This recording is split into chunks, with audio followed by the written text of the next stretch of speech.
Bleach fans, we got a couple of big pieces of Bleach news. For starters, we spoke about it in a recent episode of FORNEVER News that Tite Kubo was going to be doing an interview, and also there was going to be some sort of special promotional poster that was going to be in one of the latest issues of Weekly Shonen Jump. Now, quickly before we get into the video, if you would hit that subscribe button and hit that bell to get notified, we drop new episodes of FORNEVER News every Saturday, 12 p.m. EST, and throughout the week, we re-upload some of those segments into smaller bits for your viewing pleasure.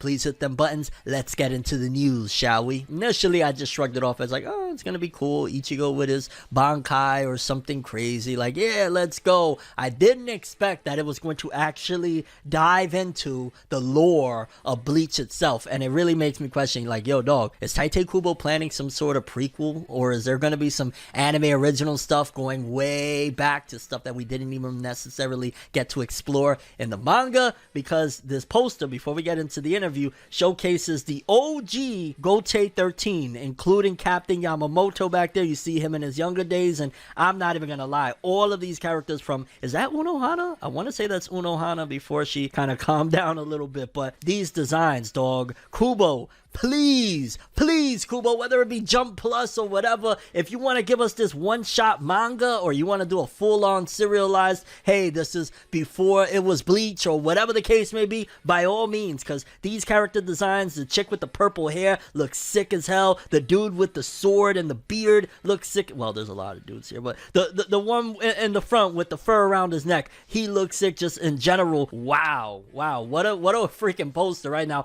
This is something that, okay, I would import a copy of the, magazine of Jump to get a high quality of this one, because this right here, it's important. It's actually the history of Bleach, and also very nicely done that they tied this in with one of the latest episodes of Bleach, where, yeah, something massively happened with somebody from the Gotei 13, so adding this in there, Kubo, thank you. That was freaking awesome, I'm not gonna lie. But now let's jump into his interview, because apparently this was an interview, a couple of parts, there's still more that has not been translated yet, but this is between Morita, Ichigo's voice actor, Tite Kubo, the creator of Bleach, and the director of the Bleach Thousand Blood War anime, Taguchi, and they're talking about the first core of the Bleach Thousand Blood War anime. For starters, we got Morita. The first time I saw it was in the recording studio, and I remember being very surprised by the stylish images. The shades of gray, pink, and white, the contrast, and the color scheme are beautiful, and the expression of gradation is very rich and nice. Is this the opening of an anime? I was just amazed. Kubo said the timing of the storyboard,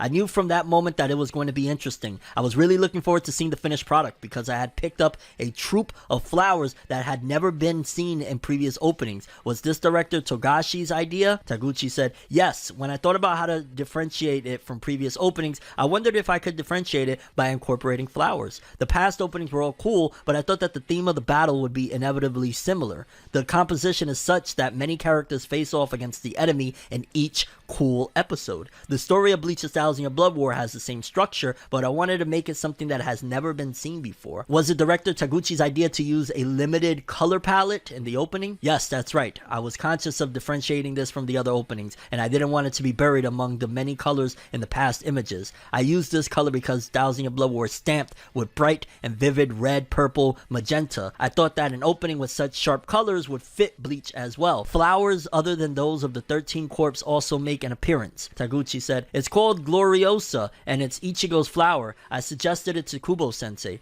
Can I set it as Ichigo's flower? He answered, yes, and it will look good on the screen. Gloriosa has a very beautiful meaning in the language of flowers. It means courage, bravery. I thought it was a good word to use to describe Ichigo as well as to describe the entire Thousand Year Blood War arc. Also, the shape of the flower is unique, and it blooms in a flame-like form. I think this is also a point that attracts people to this work. Kubo said the first step is to determine the overall flow and how much each story will be included in each episode. It was at a stage of series composition. At that time, I also informed them of my requests. For example, I told them that they could cut comedy scenes as they seem fit. So I'm going to throw the argument that maybe sometimes, because Kubo and Bleach in general, Bleach isn't really like the haha funny show. Like, it has its funny moments and whatnot, but I wouldn't be surprised if sometimes authors, they include certain things, you know, the reader polls and all of that stuff, and just in general to break the monotony of like, yo dog, we just went 20 chapters of nothing but straight action, maybe add a little joke in there or whatnot. So that's probably why Kubo is like, well, you could cut the comedy because a lot of this is going to be condensed anyways. We got 200 plus chapters going into 50 episodes. Comedy probably not the most necessary, especially if the idea and image behind this is, no, this is a 1,000-year blood war. This isn't, you know what I'm saying, anything typical. And considering, again, it's going to be a lot faster paced than Bleach ever was, because, you know, back then they would new episode every week for a billion years. Nowadays they're not doing that. So yeah,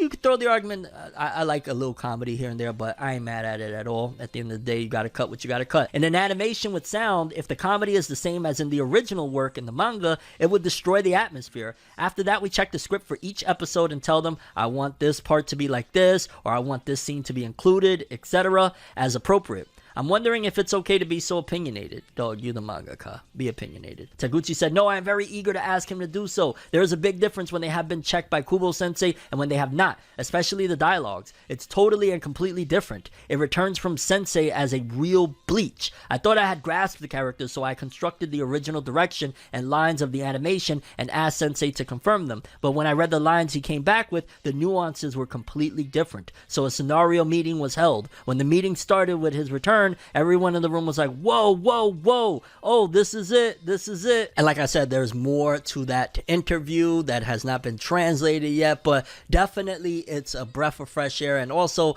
it explains a few things as to why Bleach's 1,000-Year Blood War is so freaking good. They got Kubo in on the ground levels, on every aspect, giving input, like, you know, the characters need to act this way or whatnot. Him giving the okay, like, you could cut this out, you could cut that out. He gave them free reign essentially to cut out majority of the comedic aspects. And again, that's all you could really ask for from an adaptation, right? Is to have the original creator involved in every step of the way. And it sounds like they're having a great time, and it sounds like they understood the importance of Bleach's 1,000-Year Blood War returning to the screen in its proper form. And yeah, I don't know, dope interview. That post of the Gote 13, the OGs though, I can't get it off my mind right now. Like, I need to see more of those characters. I need that backstory immediately. Shout outs to Tite Kubo and the Bleach 1,000-Year Blood War. Very interesting interview. Next up, got some update for Black Clover fans, in particular for Black Clover games. Now, a lot of people have been highly anticipating, especially me, the upcoming Black Clover mobile game. The graphics look great. The gameplay looks like it's going to be so much fun. But a lot of people have been like, okay, what's going on here? I believe it's supposed to be coming out next year. But now we got more information on it. It says here, Garena to publish Black Clover Mobile, Rise of the Wizard King game globally. Publisher Garena announced on Wednesday that it will publish the Black Clover M Rise of the Wizard King mobile game in select markets globally. Closed beta testing is scheduled to begin in the next few weeks. The company streamed the trailer. Trailer looks pretty cool. And the game will launch worldwide in the first half of 2023 for iOS and Android as a free-to-play game with in-app purchases. The game was originally scheduled for worldwide release in 2022, but the game developer Vic Game Studios decided to delay its release to further improve the game's quality. And I ain't mad at that at all. Get it right. And the game will support English, traditional Chinese, Japanese, Korean, and Spanish language options. So ain't that bad, because yeah, it's being delayed, but at the end of the day, if they're delaying it to get it right and they're going to be releasing it globally and it's going to be the first half of 2023, I'm not mad at it at all. It's not like I'm chomping at the bit like I need a mobile game immediately. But if there's a mobile game that can get me back in, aside from like Bleach Brave Souls, which I stay away because yeah, I'm not trying to spend $1 million anymore on Bleach Brave Souls, but